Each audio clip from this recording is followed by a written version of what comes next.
générosité, des talents et du cœur. C'est la sauce du jour sur studioqualita.com.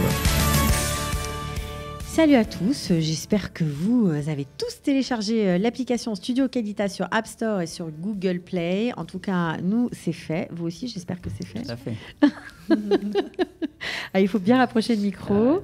Voilà, donc on a le plaisir d'accueillir Laura Marciano et Franck Marciano. Voilà, mari et femme dans la vie et bénévole au sein d'une association israélienne qui s'appelle Tikkun Olam. Alors, qu'est-ce que c'est que Tikkun Olam ? C'est un nom qui invoque la prière, a priori. Tikkun Olam, en fait, c'est le fameux principe dans le judaïsme qui consiste à laisser le monde dans un état meilleur que celui dans lequel on l'a reçu.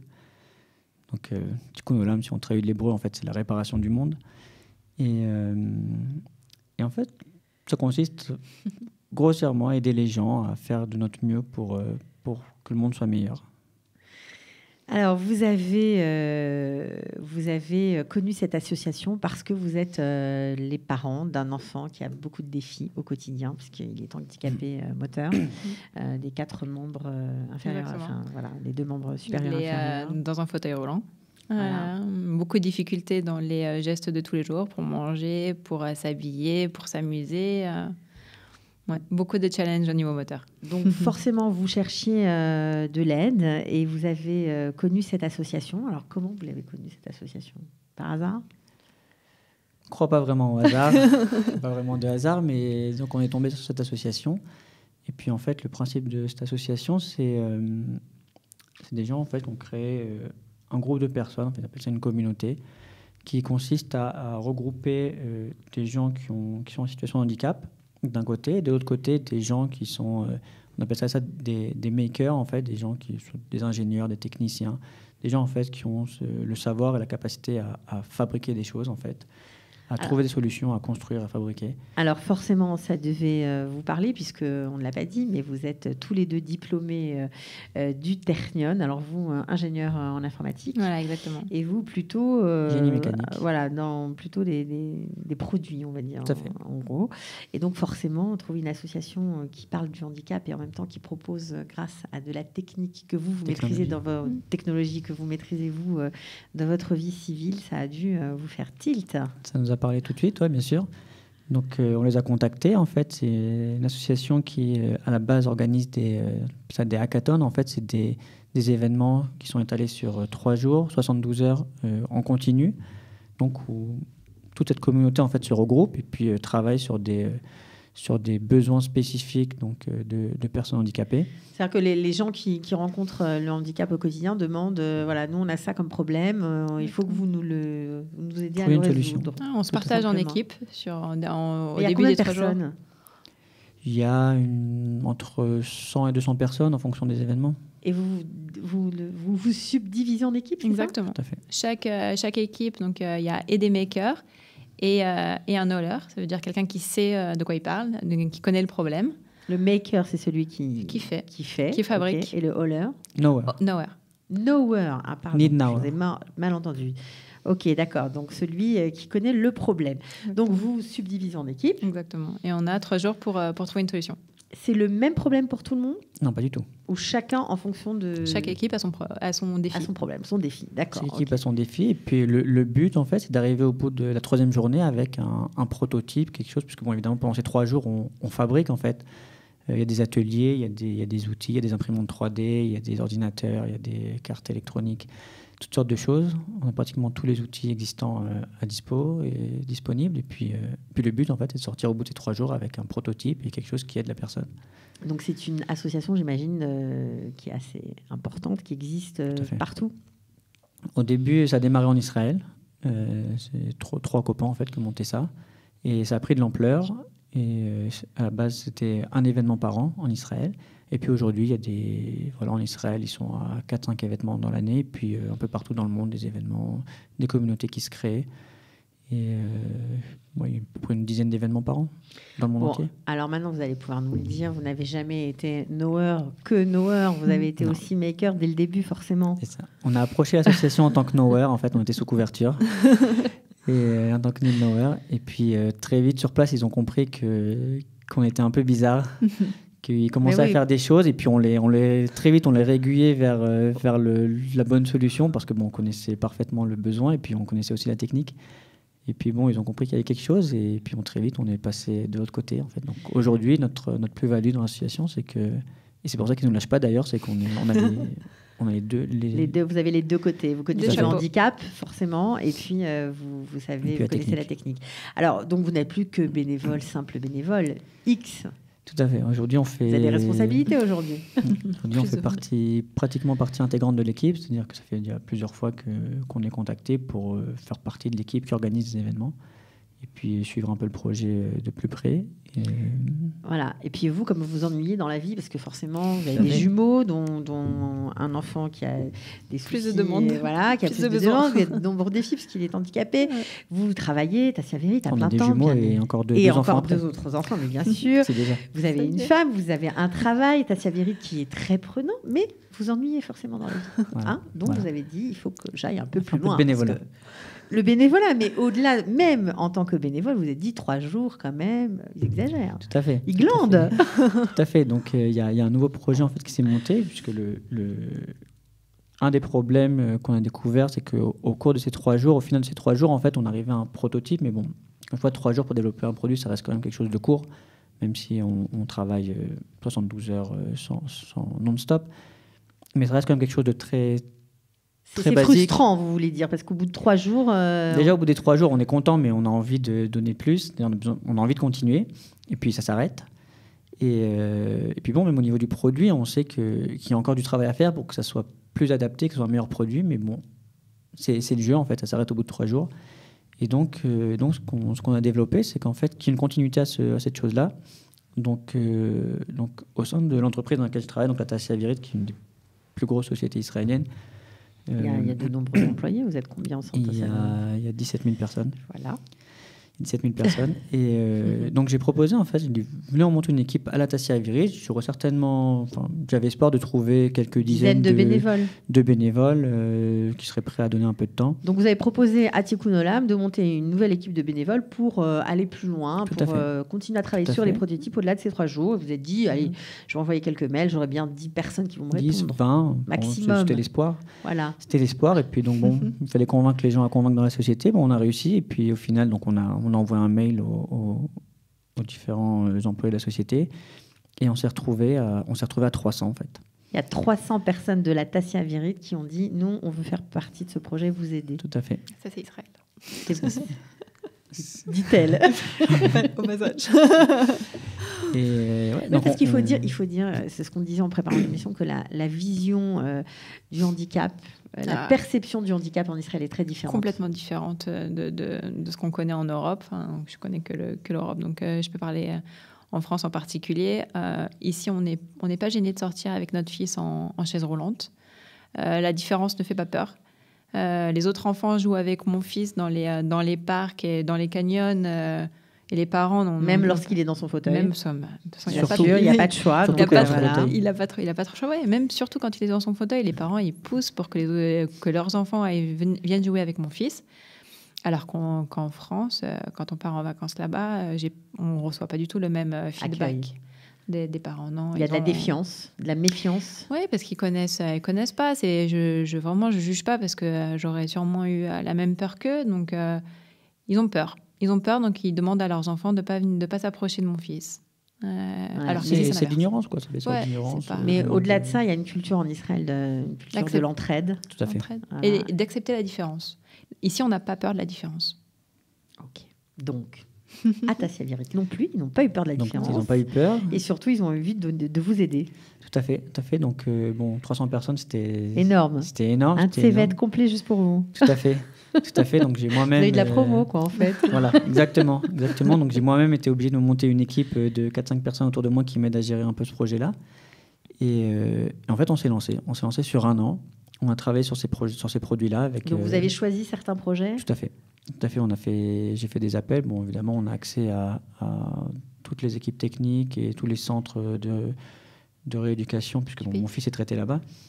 Donc, en fait, j'ai contacté les personnes qui s'occupent de mon fils, et puis elles m'ont donné très vite des Des projets. pistes de projets Ouais, à, des projets à creuser. tout à fait. Et donc bon, j'ai fait mon tri et puis j'ai monté moi-même des équipes à Tassia-Viry. J'ai partagé les 300 personnes en équipe.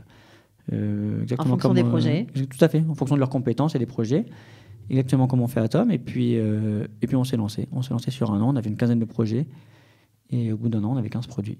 Donc aujourd'hui, vous allez me dire que vous avez 15 nouveaux produits.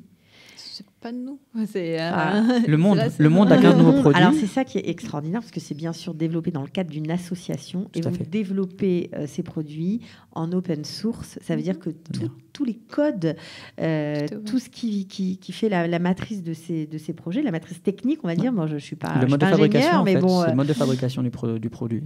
Est accessible par tout le monde sur Internet gratuitement. Tout à fait. Donc la personne qui veut refabriquer le même produit. Époque, je vous explique. Ouais, c'est génial. Pas de doute. Et puis bon, les personnes qui n'ont pas forcément les capacités à refabriquer le même produit, c'est déjà arrivé plusieurs fois en fait. Fait appel à nous et puis on lui fabrique, on lui réimprime en 3D. Donc là, il n'y a pas d'argent. Alors c'est ça qui est incroyable chez vous parce que on ne l'a pas dit, mais vous avez créé par les hasards de la vie une société où vous êtes lancé dans la fabrication de produits. Ça a commencé pour aider votre fils. Aujourd'hui, vous fabriquez, vous développez, en tout cas, vous importez, vous développez des produits pour mieux développer l'autonomie des enfants handicapés. Tout à fait. Voilà. Et à part ça, alors ça pourrait être quand même une source de revenus potentielle pour vous, mais non, dans cette association, vous développez non seulement de tas d'autres solutions qui pourraient rentrer carrément dans votre société et vous donnez les codes et les gens peuvent utiliser ces produits-là gratuitement. Enfin, c'est génial, quoi. Vraiment, vous m'épatez. Voilà. C'est gentil, merci. Non, mais on croit beaucoup que, mis à part tout ce qu'on fait, il faut donner, puis au final, ça revient vers nous. Les gens, ils nous apprécient, et puis ça fait partie de notre façon de faire, quoi, notre façon d'être, notre éducation. C'est comme ça qu'on a grandi, c'est comme ça qu'on reproduit. Donner aux gens, ça fait partie de nous, quoi. Ok. Donc, vous savez combien de gens se sont connectés, on va dire, je ne sais pas si ça passe par Internet, pour avoir accès à ces produits. Ça touche combien de personnes aujourd'hui, ces 15 produits que vous avez développés pendant cette année? Les 15 produits, ils ont été finis il y a quelques mois, donc ils n'ont pas encore eu beaucoup d'accès. Ils n'ont pas eu beaucoup d'accès, mais bon. C'est sur la plateforme de Tom. Tom, c'est Tikkun Olam. Tikkun Olam, tout à fait. Voilà. Tikkun Olam Maker. Il y a des dizaines de milliers de gens sur cette plateforme. Donc, c'est de plus en plus connu. Donc, bon, ça arrivera aux gens au final. Il n'y a pas de doute. Ça aidera pas mal de gens. Alors, quel est le prochain projet, globalement, parce que vous faites plein de choses, sur lequel vous allez travailler ou sur lequel vous avez travaillé récemment? Il y a beaucoup de projets. Encore une fois, tous les projets qu'on développe dans le contexte de la société, c'est des projets qui ont pour but effectivement d'augmenter ou d'améliorer l'autonomie des enfants. Et un des projets qu'on a fini justement il y a quelques semaines, c'est pour augmenter l'autonomie des enfants qui veulent jouer. Qui veulent jouer, tout à fait. Ça veut dire quoi? Ça veut dire que quand on est en fauteuil, qu'on n'a pas la motricité, enfin l'autonomie de ses membres. Ce qui se passe pour un enfant qui ne veut pas utiliser ses mains, à cause d'un handicap moteur, il est devant un écran. Maintenant, il y a des solutions pour qu'il communique, parce qu'en général, il y a aussi des enfants qui n'arrivent pas à communiquer parce que la bouche, la langue, tout ça, c'est des muscles qui ne peuvent pas non plus communiquer. Maintenant, il y a des systèmes qui existent grâce aux yeux, à une caméra qu'on branche à un ordinateur. En fait, ils peuvent communiquer ou jouer sur un écran. Mais ça reste quelque chose en 2 dimensions. Il n'y a pas d'objet. Non, il n'y a pas d'interaction. Il n'y a pas d'interaction. Tout est virtuel.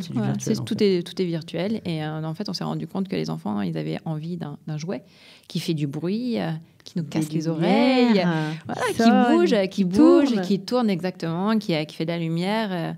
Et donc, on a développé une technologie qui fait le pont entre l'écran et un objet, un jouet qui devrait normalement être contrôlé par une télécommande, mais qu'un enfant avec un handicap moteur ne peut pas contrôler. Et donc, grâce à l'écran et à ses yeux, arrive à faire fonctionner un jouet. Donc, qui bouge. C'est génial. Donc, Voilà. via l'écran, Via l'écran. ils font bouger le jouet Exactement. sans pouvoir le toucher, mais ça Exactement. bouge quand même. Ils Exactement. ont la prise, l'emprise en tout cas sur ce jouet qui leur obéit en fait pour une fois. C'est ça. Exactement. On utilise en fait la seule possibilité de ces enfants en fait, et puis grâce à ça, c'est notre base, et puis à partir de ça, on leur permet de faire des choses qu'ils n'arrivent pas à faire.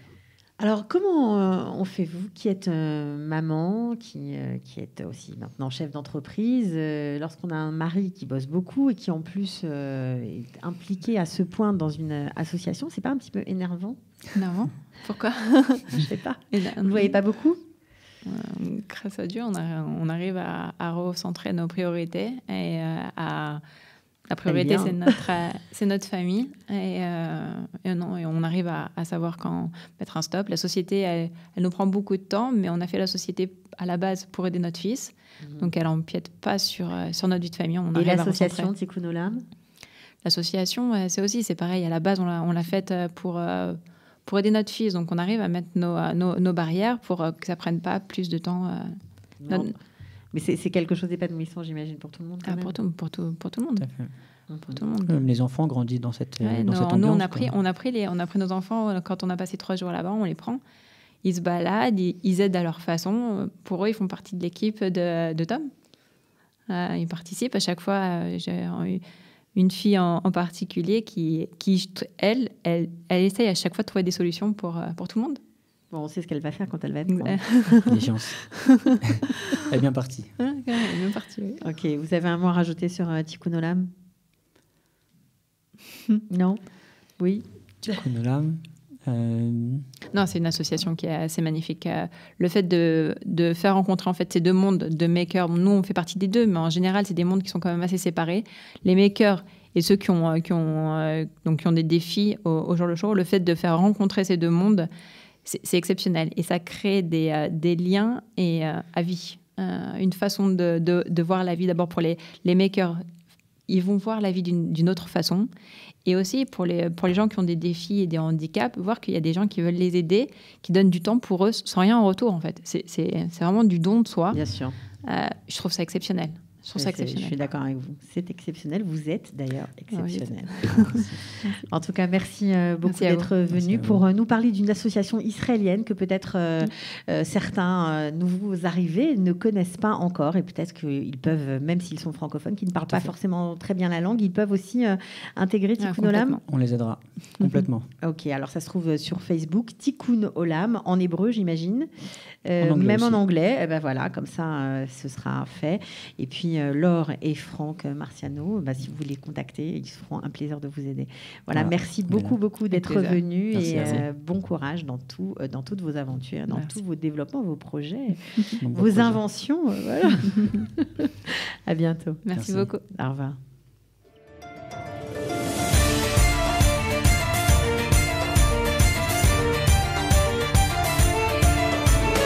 De la générosité, des talents et du cœur. C'est la sauce du jour sur studioqualita.com.